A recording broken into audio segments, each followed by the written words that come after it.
Hello everyone, welcome to Radiance Classes Private Limited. My name is Pawan Kumar, and in this video we will discuss about or learn about metals and non-metals. After this video we are able to know about metals and non-metals. It's a chapter belong from class 10 science. First topic is metals. What is metals?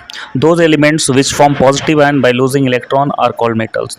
Way element जो positive धनावेशित ion बनाते हैं electron को त्याग करके loose करके उसे metals कहते हैं. फिजिकल प्रॉपर्टीज इनकी क्या होती है मेटल्स की? What is the physical properties of metals? So first one is metals are good conductor of heat and electricity.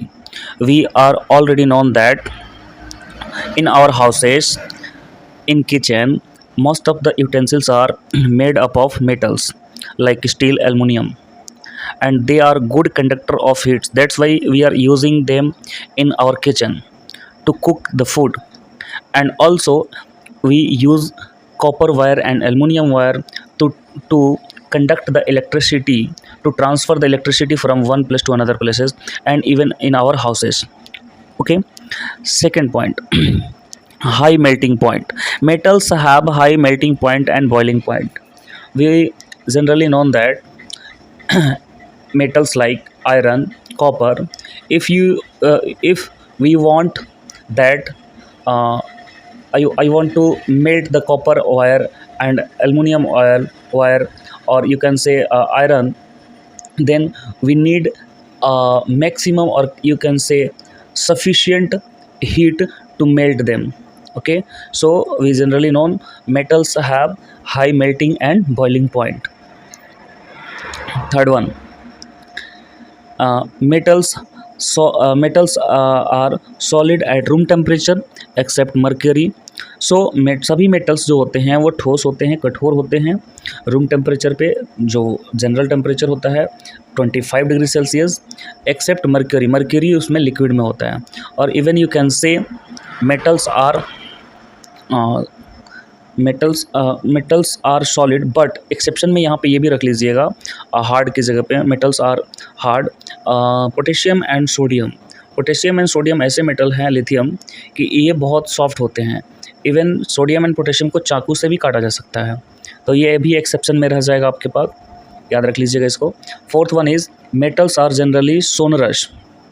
Metals जो होते हैं वो सोनरस साउंड प्रोड्यूस करते हैं, जैसे कि when you go to the temples and strike the bell, so it produce a sound. That sound is called sonorous sound. Metals पे generally strike करने पे सोनरस साउंड प्रोड्यूस होता है. इवन पुराने हमारे टाइम पे स्कूल बेल जो बजता था वो भी जो होता है एलॉय का बना हुआ था, मिश्र धातु जिसे कहते हैं. तो उस मेटल पे वुडन हैमर से स्ट्राइक किया जाता था, तो वो भी सोनरस साउंड प्रोड्यूस करता था, काफ़ी दूर तक सुनाई देता था. Fifth one is metals are malleable. Malleable means अगर हम मेटल्स को पीटते हैं हैमर के द्वारा तो वो सीट में कन्वर्ट हो जाता है, चादर, बहुत पतला से पतला चादर बन जाता है, तो हम कहते हैं कि वो उतना ही ज़्यादा मेलिएबल है. Most malleable metals silver and gold होते हैं. देखा होगा आपने, जनरली सिल्वर की शीट जो है मिठाइयों पे लगी रहती है, उतनी पतली शीट, बहुत पतली शीट होती है. Next sixth number is metals are ductile. Ductile means ऐसा मेटल जिसको खींच करके वायर बनाया जा सके, तो हम कह सकते हैं कि वो ज़्यादा ही डक्टाइल है. और इसमें भी gold and silver most ductile metals हैं और एलिमेंट्स हैं, बट इनके वायर इसलिए नहीं बनाए जाते कि काफ़ी ये ज़्यादा कॉस्टली हैं, महंगे हैं. सो यहाँ पे लिखा भी गया है ब्रैकेट में, देखिए, gold is most ductile metals, means wire of gold can be made easily because gold is very soft and bending materials or metals. But we can't use wire of gold in our home because gold is so expensive then your house will be sell. That's why we can't use the gold wire and silver wire in our houses for the wiring. Here are the picture: copper wire and gold wire. Copper wire is generally used to conduct the electricity, and gold wire is used for the purpose of making jewelry purpose. Next, chemical properties of metals. So we have finished the physical properties of metals. Now we will start chemical properties of metals. First one is reaction of metals with oxygen. When metal react with oxygens, it form metal oxide. For example, here magnesium react with oxygen is form magnesium oxide, and copper react with oxygen form copper oxide. So different metals react in different way with oxygens. It means that अलग अलग metals अलग अलग तरीके से oxygen से react करता है. Like first one यहाँ पे लिखा हुआ है, metals like potassium and sodium react so strongly with oxygen that they catch fire if kept in open. कह रहा है यहाँ पे कि ये अपने पास सोडियम एंड पोटेशियम है, ये इतना स्ट्रांगली रिएक्ट करता है ऑक्सीजन से, तेज़ी से रिएक्ट करता है कि इवन इसको अगर ओपन में रख दें हम ऑक्सीजन में, वातावरण में, तो ये आग पकड़ लेगा. So they are kept in kerosene oil to avoid accidental fire. इससे बचने के लिए इसको केरोसिन में रखा जाता है. अब कहोगे कि पानी में रख दे, तो पानी में तो और तेज़ी से ये रिएक्ट करता है, कोल्ड वाटर में, हॉट वाटर में, कहीं पे भी ये रिएक्ट कर जाता है. इसलिए इसको केरोसिन में ही रखा जाता है. केरोसिन में ये रिएक्ट नहीं करता है. ये अपने पास यहाँ पे पोटेशियम सोडियम एलिमेंट है, तत्व है, मेटल्स है, और इसको केरोसिन ऑयल के अंदर बोतल में रखा गया है. ये मैग्नीशियम है, इसमें ऑक्साइड, मैग्नीशियम ऑक्साइड का लेयर ये जनरेट हो गया, मैग्नीशियम कवर हो गया है. मैग्नीशियम कवर हो गया किसके, ऑक्साइड लेयर से, जब तक कि फर्दर इसमें ऑक्सीडेशन ना हो. यहाँ पे दूसरा चीज़, फर्स्ट पॉइंट और था, दूसरा पॉइंट देखिए यहाँ पे क्या है. दूसरा पॉइंट है at room temperature surface of metals such as magnesium, aluminum, zinc, etc. और भी metals are covered with a thin layer oxide to prevent the further oxidation. देखिए आयरन जो होता है, आयरन के ऊपर एक लेयर ऑक्साइड बन जाएगा आयरन का, देन अंदर भी ऑक्सीडेशन होगा. बट इनमें क्या होता है, एक लेयर बनता है जो फर्दर ऑक्सीडेशन नहीं होने देता है, फर्दर उसको अंदर कोरोजन होने नहीं देता है. मैग्नीशियम, एल्युमिनियम एंड जिंक ये क्या बना लेता है, magnesium oxide, aluminium oxide, zinc oxide, ये सब बन जाता है. Third one, silver and gold do not react with oxygens even at high temperature.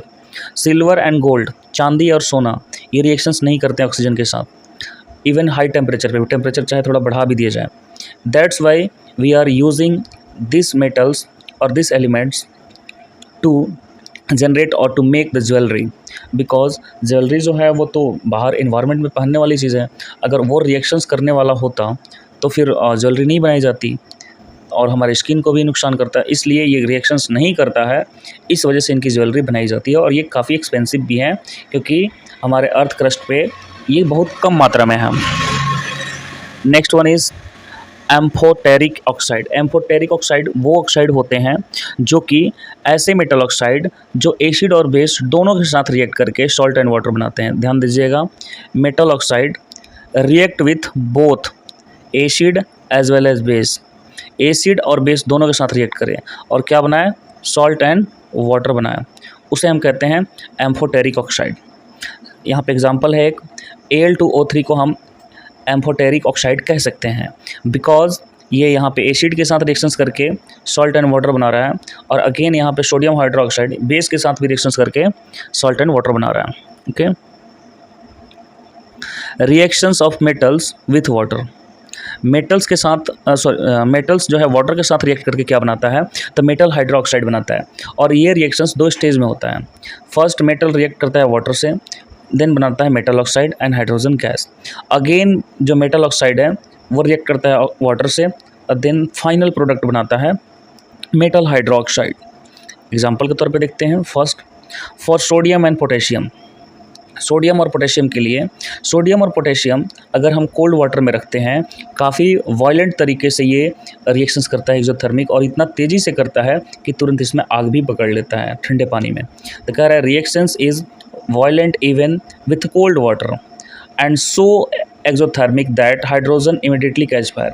इतना ज़्यादा हीट खुद ही प्रोड्यूस कर देता है कि हाइड्रोजन गैस में क्या होता है, आग पकड़ लेती है. Na react with H2O cold water forms sodium hydroxide, H2 gas and heat. Okay.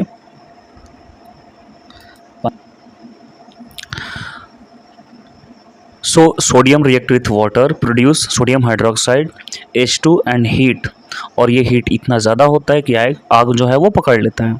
Again potassium also react with cold water produce potassium hydroxide, hydrogen gas and heat, और यहाँ पे भी आपका आग पकड़ लेगा क्योंकि बहुत ज़्यादा हीट ज़्यादा मात्रा में निकलता है।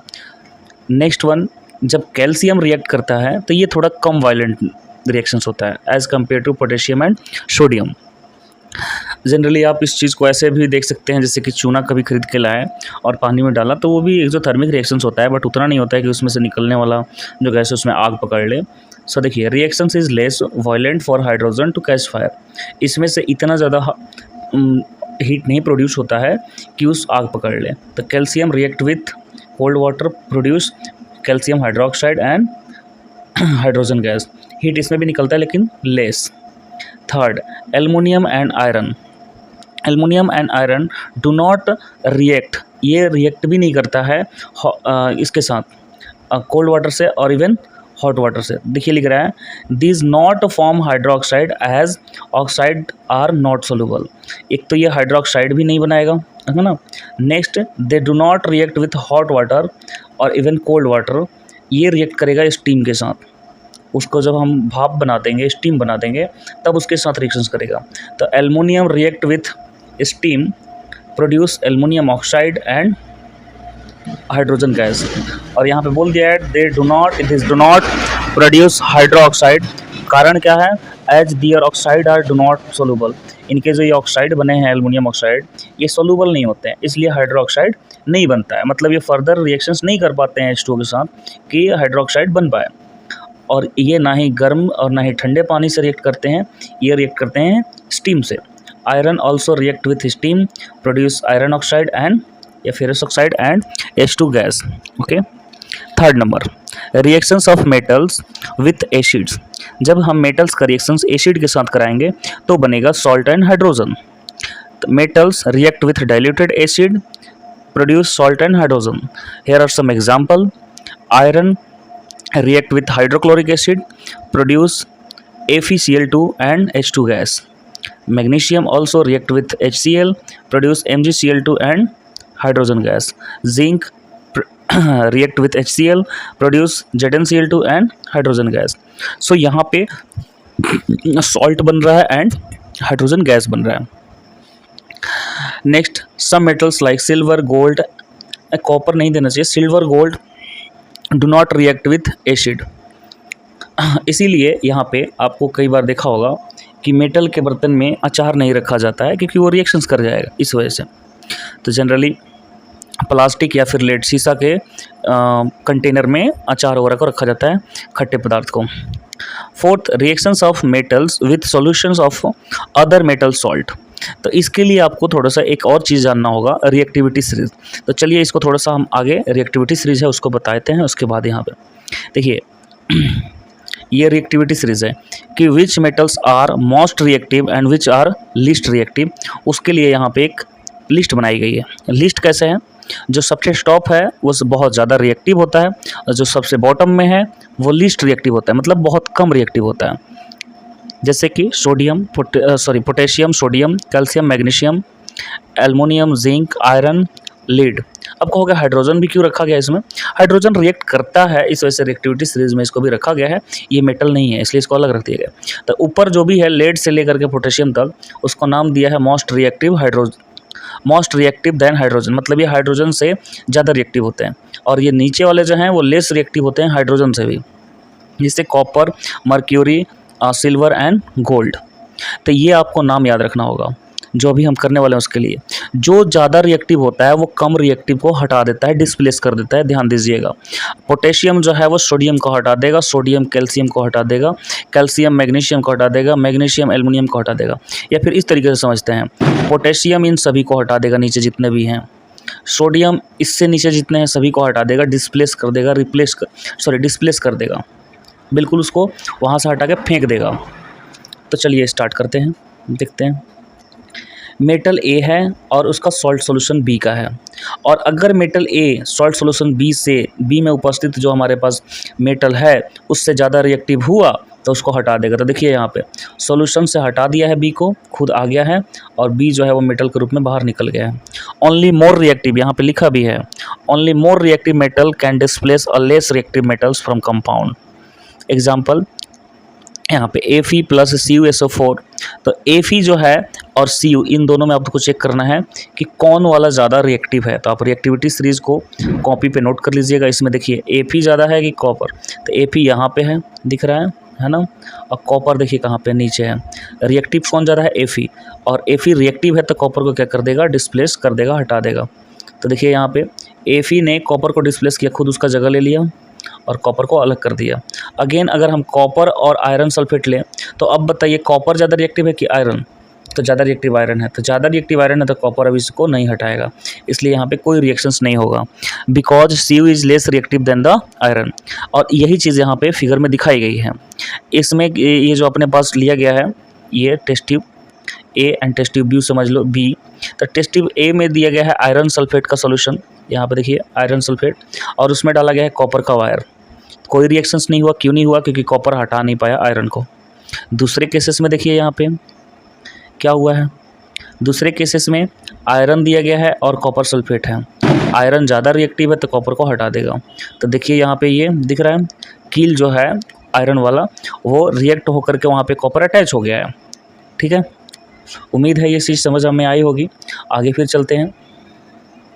यहाँ पे फनी टाइप का कुछ दिखाया गया क्या, कि यदि आयरन ज़्यादा ये रिएक्टिव है और कॉपर कम रिएक्टिव है तो क्या करेगा? आयरन इसको हटा देगा, इस लड़की को हटाएगा, चल भाग यहाँ से, और खुद सल्फेट के साथ जुड़ जाएगा। ठीक है, तो ये थोड़ा सा फनी से करने के लिए बताया गया है। ये रिएक्टिविटी सीरीज मैंने आपको बता दिया है ना, इसका काम वहीं तक है। तो चलिए ये अपना जो है मेटल्स फिनिश हुआ। अब बात कर लेते हैं हम लोग नॉन मेटल्स की। So what is non metals? So those elements which form negative ions by gaining electrons are called non-metals। वैसे तत्व जो नेगेटिव आयंस बनाते हैं या कह सकते हैं नेगेटिव फॉर्म करते हैं, किसके द्वारा? इलेक्ट्रॉन को ले करके, गेन करके, उसे हम नॉन मेटल्स कहते हैं। फिजिकल प्रॉपर्टीज़ में आते हैं इनके, बिल्कुल अपोजिट होता है। अगर आपको नॉन मेटल्स का पता है तो नॉन मेटल्स का ईजिली याद हो जाएगा। नॉन मेटल्स आर सॉलिड और गैस एक्सेप्ट ब्रोमीन। मैंने बताया था कि नॉन मेटल्स जो होते हैं सॉलिड फॉर्म में होते हैं या फिर गैसियस फॉर्म में होते हैं, लेकिन एक ऐसा है जो कि लिक्विड फॉर्म में भी होता है, जो कि है bromine. Next, low melting and boiling point. वहाँ पे नॉन मेटल्स का हाई था मेल्टिंग एंड बॉइलिंग पॉइंट, और यहाँ पे इसका लो होता है, कम होता है। यहाँ पे फिर कह रहा है क्या? Non metals are bad conductor of heat and electricity.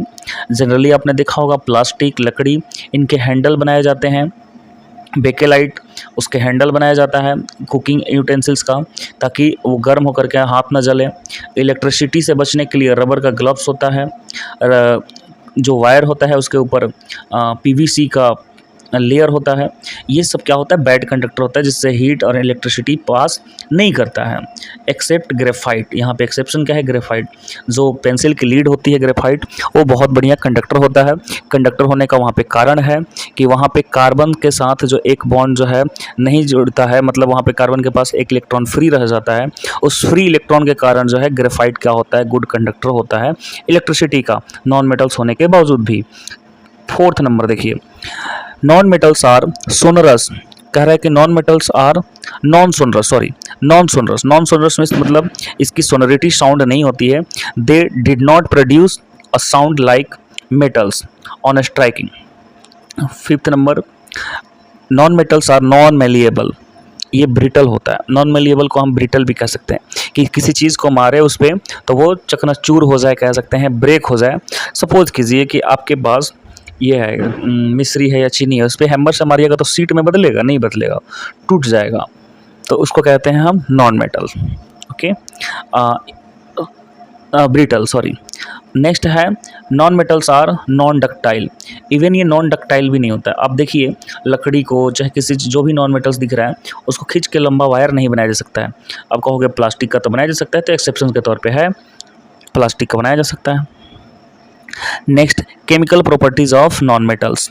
Chemical properties इनकी क्या क्या होती है, रासायनिक गुण क्या क्या होते हैं नॉन मेटल्स के, उसके लिए। तो reactions of non metals with water, water के साथ इनका कोई रिएक्शंस होता है? No reaction.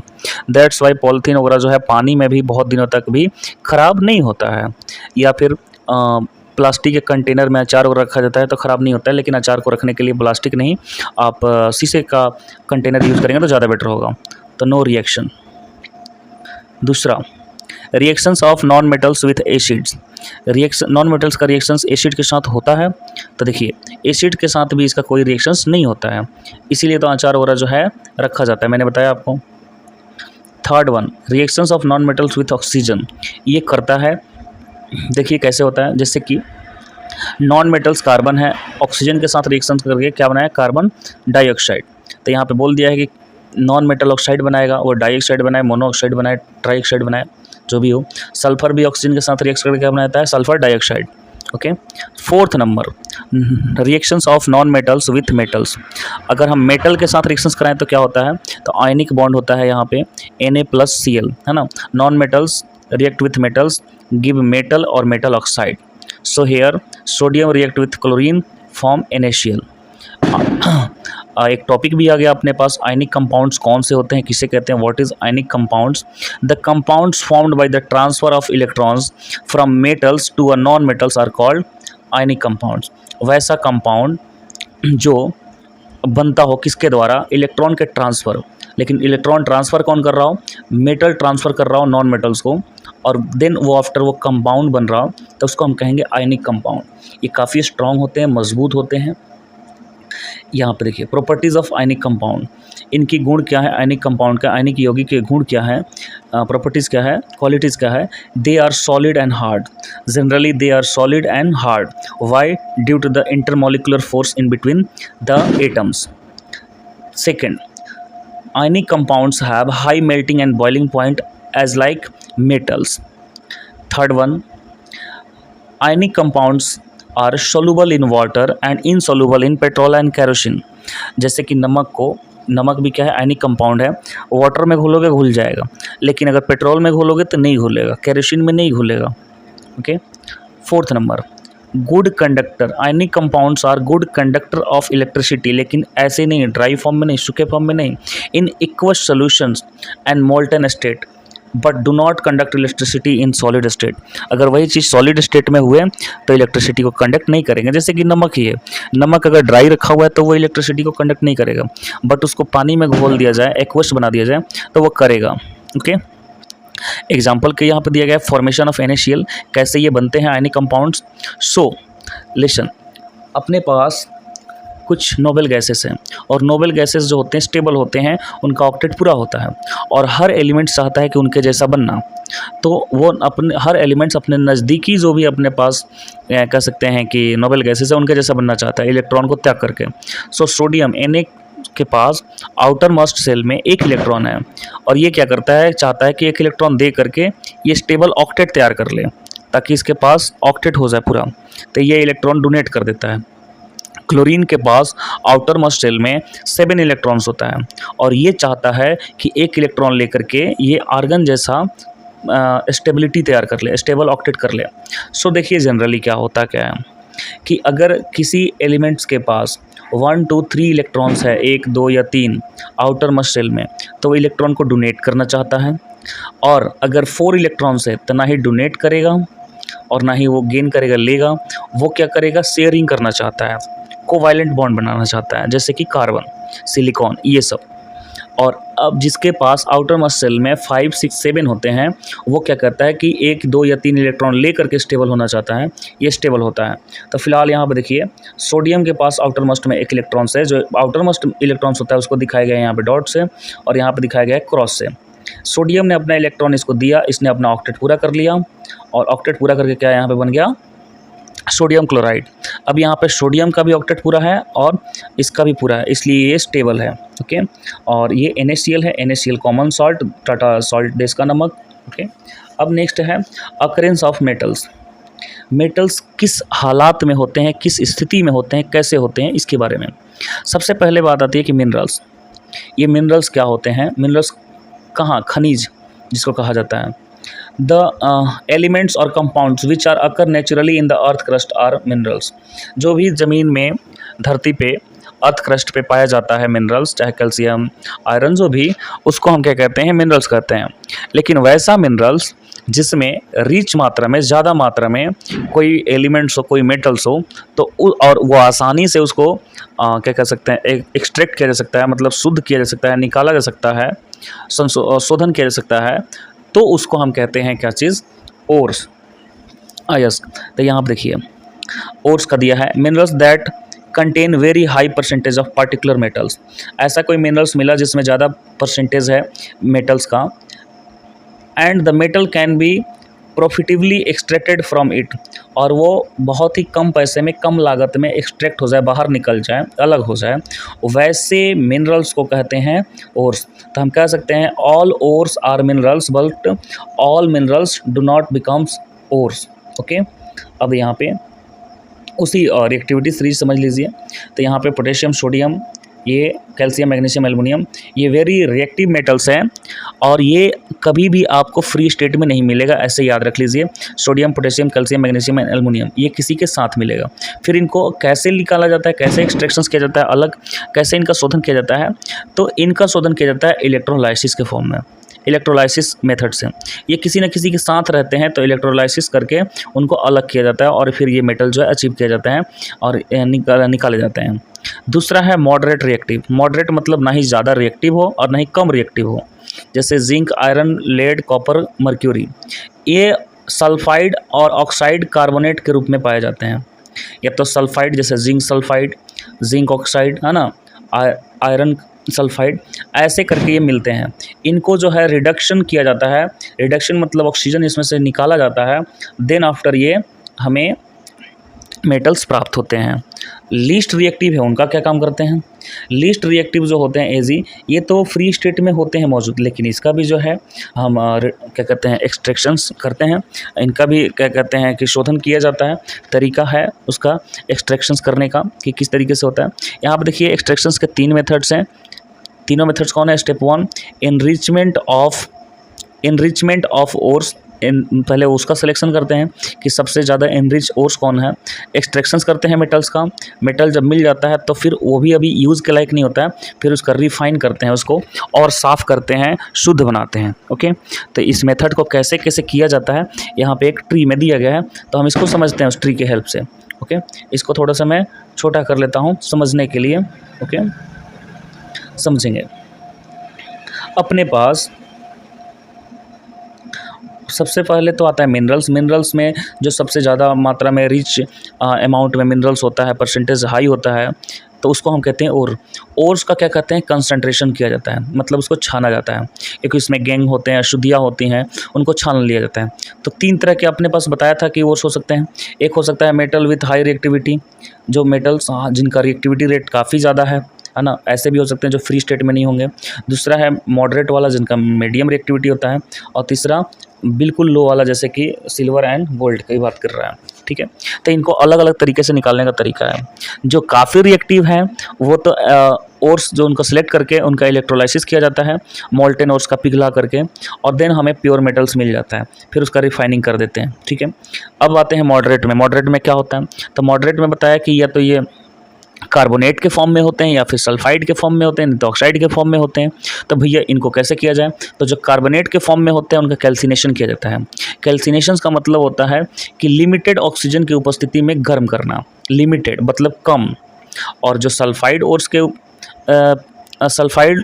के फॉर्म में होते हैं उनका रोस्टिंग किया जाता है। रोस्टिंग का मतलब होता है प्रॉपर ऑक्सीजन देना, जितना लगे या बढ़िया से ऑक्सीजन दे करके उसको गर्म किया जाता है, उसको कहते हैं रोस्टिंग। ठीक है, अब जब ये कैल्सिलेशन और रोस्टिंग कर लेते हैं तो वो मेटल ऑक्साइड बन जाता है। और जब मेटल ऑक्साइड बनता है तो ऑक्सीजन हटाने के लिए रिडक्शन करते हैं, तो रिडक्शन ऑफ मेटल। तो अब जब उसमें से ऑक्सीजन निकाल लेते हैं तो हमारे पास मेटल बचता है, जिसका हम प्यूरिफिकेशन करते हैं मेटल्स का, या कह सकते हैं रिफाइनिंग करते हैं। लास्ट वन इज़, ये पाया जाता है सल्फाइड ओर्स के रूप में, जो कि कम रिएक्टिव होता है, जैसे कि गोल्ड, सिल्वर। इनका डायरेक्ट रोस्टिंग करते हैं। रोस्टिंग मतलब वायु के प्रेजेंस में, एयर के प्रेजेंस में, O2 के प्रेजेंस में इसको गर्म किया जाता है और हमें मेटल मिल जाता है। मेटल का फिर रिफाइनिंग किया जाता है। तो ये थे प्रोसेस अपने पास एक्सट्रैक्शंस ऑफ मेटल्स के, कि कैसे किया जाता है। अब इसी चीज़ को हमें आगे पढ़ना है। यहाँ पे कार्बोनेट ओर्स दिया गया है, यहाँ पे सल्फाइड ओर्स दिया गया है। इसको पिघला करके फिर इसमें से निकाला जाता है with the help of process. Okay, अच्छा, अब यहाँ पे step involves in extractions of metals from ores. कौन कौन से स्टेप लिए जाते हैं, वो सारे स्टेप्स हैं। सम इम्पॉर्टेंट टर्म्स है उसके लिए, इस स्टेप को करने के लिए वो इम्पॉर्टेंट टर्म्स यहाँ पे पढ़ लेना है। कौन कौन से हैं? पहला है गैंग। गैंग जनरली हम उसको कहते हैं वेस्ट, उसमें इम्प्यूरिटीज़ को कहते हैं ओर्स में। Ores are usually contains with large amount of impurity, और उस इम्प्यूरिटी को कहा जाता है क्या चीज़? गैंग। ओर्स में बहुत सारी इम्प्यूरिटीज़ होती है, उसको गैंग कहते हैं। रोस्टिंग क्या करते हैं, अभी भी बताया कि रोस्टिंग वो है कि जो सल्फाइड ओर्स होते हैं उनको कन्वर्ट किया जाता है ऑक्साइड में। सल्फाइड को, सल्फर को हटाकर किस में कन्वर्ट किया जाता है? ऑक्साइड में, मेटल ऑक्साइड में। किसके? Heating strongly in the presence of air, वायु की उपस्थिति में उसको बहुत तेज़ी से गर्म करने को क्या कहते हैं? रोस्टिंग कहते हैं। नेक्स्ट है कैल्सिनेशन।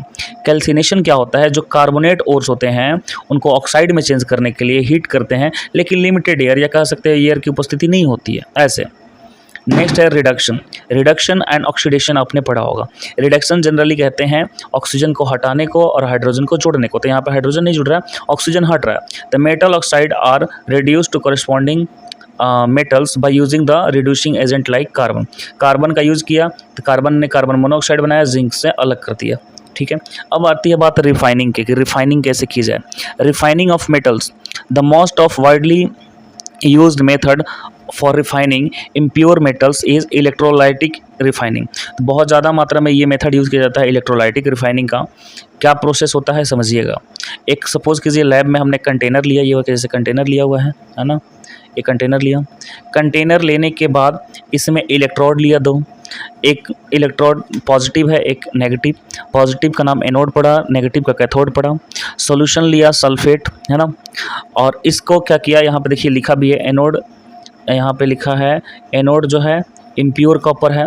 एनोड पे कौन सा कॉपर होगा? इम्प्योर। कैथोड पे कौन सा होगा? स्ट्रिप ऑफ प्योर कॉपर, वहाँ पे प्योर कॉपर वहाँ पे जुड़ता जाएगा। और इलेक्ट्रोलाइट्स उसको बोलते हैं solution of acidified copper sulphate. तो देखिए यहाँ पे कॉपर जुड़ता जाएगा कैथोड से और एनोड से पिघलता जाएगा। एनोड से वहाँ पे क्या हो जाएगा? पिघलता जाएगा। और जो खराब होंगे एनोड पे, जो उसके गैंग होंगे या कह सकते हैं अशुद्धियाँ होंगी, वो उसके नीचे जो है बैठता जाएगा। तो देखिए इस चीज़ को लिखा गया है कैसे, on passing the current through the electrolyte the impure metal from anode dissolve into electrolyte. यहाँ पे एनोड जो है हमारे पास, एनोड किसको बनाया गया है? जो हम मान के चलो कि हमारे पास कोई कॉपर निकालना था हमें, और कॉपर का पहले हमने ओर से कंसंट्रेशन करके, उसका रोस्टिंग करके, रिडक्शंस करके हमें मेटल मिला। लेकिन मेटल अभी भी वो रिफाइन करने के बाद यूज़ में आ सकता है। तो उसका बड़ा बड़ा बार बना लिया गया, मतलब लाठी जैसा, या कह सकते हो कि डंडे जैसे, स्टिक जैसा, और उसको जोड़ दिया गया पॉजिटिव से, और दूसरे साइड जोड़ दिया गया नेगेटिव से एक इलेक्ट्रोड को। तो जब इसको जोड़ा जाएगा, जब इलेक्ट्रिसिटी चलाई जाएगी, तो ये धीरे धीरे जो है गलने लगेगा। और गलेगा तो क्या, कैसे गलेगा? जो अपने पास सल्फेट आयन है, सॉल्यूशन है, इसमें कॉपर जो है Cu+ के तौर पे जाकर के कैथोड से जुड़ता जाएगा, क्योंकि कैथोड नेगेटिव है और Cu+ चार्ज होगा, पॉजिटिव होगा, जुड़ जाएगा। लेकिन कुछ अशुद्धियाँ जो हैं बिल्कुल इसके नीचे यहाँ पे गिर जाएंगी, इकट्ठा हो जाएंगी। तो फिर बी में कह रहा है क्या? N equivalent amount of pure metals from electrolyte is deposit at cathode. Cathode पे डिपॉजिट होता जाएगा, जमा होता जाएगा। The insoluble impurities settle down at the bottom of the anode. और जो इम्प्योरिटीज़ है, जो इनसोल्यूबल है, वो धीरे धीरे क्या हो जाएगा? वहाँ पे नीचे बैठ जाएगा, सेटल डाउन हो जाएगा, गिर जाएगा। नेक्स्ट अब आती है बात कोरोजन की। कोरोजन, संक्षारण। तो यहाँ पे the surface of metal such as iron is corrode when they are exposed to moist air for a long time of period. ये जो इसका सरफेस है, धीरे धीरे ये कोरोड होने लगता है, जंग लगने लगता है, इस पर खराब होने लगता है, जब इसको मॉइस्चर एयर में, मतलब नमी वाले हवा में लंबे समय तक रखा जाता है तब। अब देखिए किसका किसका कैसे होता है। अगर सिल्वर जो है उसको लंबे समय तक रखा जाए तो वो काला पड़ जाएगा, है ना, रिएक्ट करके, और उसको बोलते हैं सिल्वर सल्फाइड, जो कि एक लेयर बनाता है, जो काला बन जाता है। पायल ऑयल जो होता है काला हो जाता है। कॉपर जो है रिएक्ट करता है मॉइस्चर से, कार्बन डाइऑक्साइड से, ऑक्सीजन से नहीं, कार्बन डाइऑक्साइड से। तो कॉपर जब रिएक्शन करेगा कार्बन डाइऑक्साइड से, तो वहाँ से क्या करेगा? गेन करेगा ग्रीन कोट, मतलब एक हरे कलर का परत उस पर जम जाएगा। जनरली लोटा वगैरह देखा होगा जो कॉपर का होता है पूजा करने वाला, उसमें ग्रीन जम जाता है। और तीसरा, iron when expose to moist air. अगर आयरन को मॉइस्चर एयर में डालते हैं या रखते हैं, एक्सपोज करते हैं, बाहर रख देते हैं, एक्वायर अ कोटिंग, वो एक कोट तैयार कर लेगा, कुछ समय बाद, जिसको रस्ट कहते हैं, वो ब्राउन कलर का होगा या रेडिश ब्राउन कलर भी कहा जाता है। प्रिवेंशन ऑफ कोरोजन, इनसे रोकथाम कैसे रोका जाए? तो रोकने के लिए क्या है कि जिन चीज़ों से वो हो रहा है उस चीज़ को कट आउट कर दो। तो the rusting of iron can be prevented by painting, oiling, greasing, galvanising, Chrome plating and make alloy. Rusting को रोकने के लिए देखिए पेंट कर सकते हैं, ऑयलिंग ऑयल लगा सकते हैं, ग्रीसिंग ग्रीस लगा सकते हैं उस पर, गैल्वेनाइजिंग जैसे कि जिंक का कोटेड कर दिया हमने, क्रोम कोटेड क्रोमियम का कोट कर दिया हमने, या फिर 2 या 2 से अधिक तत्वों को एक प्रॉपर अमाउंट में मिला के इसको एलॉय बना दिया। जैसे कि अपने दिल्ली में जो कुतुब मीनार के सामने लौह स्तंभ है, वो भारतीय साइंटिस्टों ने लौह स्तंभ बनाया था, जो अभी तक कई सारे देश के लोग साइंटिस्ट भी आकर के खोज के गए कि भाई कौन से मेटल का कितना यूज़ किया गया है कि अभी तक इसमें जंग नहीं लगा 1600 वर्षों में।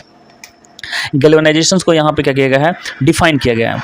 ये मेथड है protecting the steel and iron from rusting by coating them with thin layer zinc. Zinc का एक लेयर चढ़ाने को कहते हैं गैल्वेनाइजेशन। जो घरों में वो जो शीट यूज़ की जाती है, चादर जिसको करकट कहते हैं, उसके नीचे देखिए लिखा रहेगा जिंक कोटेड, मतलब वो गैल्वेनाइज किया गया रहता है, उसमें जंग नहीं लगता है जल्दी। एलॉय, एलॉय क्या होता है, मिक्सचर होता है। कह रहा है कि होमोजेनियस मिक्सचर ऑफ 2 और मोर मेटल्स और a metal and non metals, 2 या 2 से अधिक मेटल्स या मेटल और नॉन मेटल्स दोनों भी मिक्स करके एलॉय बनाया जा सकता है। नेक्स्ट इसमें फिर कह रहा है कि आयरन, आयरन क्या होता है, iron mixed with small amount of carbon become hard and strong. अगर आयरन में कार्बन स्मॉल मात्रा में मिला दे तो ये हार्ड हो जाएगा। और जब यहाँ पे कह रहा है कि अगर आयरन, निकल एंड क्रोमियम इसको कर दिया जाए तो उसको हम कहेंगे स्टील। और अगर कॉपर और जिंक का मिश्रण बना दिया जाए तो उसको हम ब्रास कहेंगे, पित्तल। और कॉपर और टीन बना दिया जाए तो उसको ब्रॉन्ज कहेंगे। ठीक है, और इस तरीके से हमारा ये चैप्टर जो है वो फिनिश हो गया। ओके, उम्मीद है कि आप लोगों को ये समझ में आया होगा चैप्टर। अगर ये चैप्टर आपको समझ में आया, हेल्प आया, तो प्लीज़ अपने चैनल को सब्सक्राइब करें, रेडियंस क्लासेस प्राइवेट लिमिटेड। और जिसका भी वीडियो चाहिए आप कमेंट में लिखिए, आपको वीडियो बना करके जल्द ही मिल जाएगा। Thank you for watching.